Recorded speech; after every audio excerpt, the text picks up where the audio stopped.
তো কি করব শুনি? ওরে ভালোবাসা দইয়ের নামে ভাঙাচোরা ঘরে আমি পড়ে থাকবো?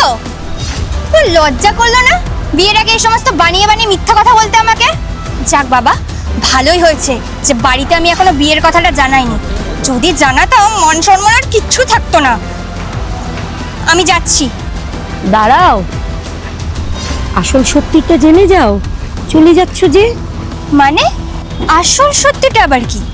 আচ্ছা, এই যে বাড়িটা দেখছো, এখানে বাবু না না আমি থাকি। আর বাবু, আর এই যে সামনে বড় বিল্ডিংটা দেখতে পাচ্ছ, দেখো দেখো, এইখানে আমার বাবু থাকে, বুঝেছো? বাবু যখন এসে তোমার কথা আমাকে বলেছিল না, তখন আমি বাবুকে এই বুদ্ধিটা দিয়েছিলাম।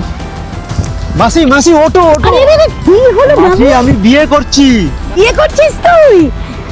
কাকে বিয়ে করছিস? মাসি 3 মাস আগে ফেসবুকে একটা মেয়েকে দেখেছিলাম, খুব ভালো লেগেছিল, খুব ভালো মেয়ে, ওর সাথে বিয়েটা করে ফেলছি আর কি। 3 মাসের পরিচয় তুই বিয়ে করে নিচ্ছিস বাবু?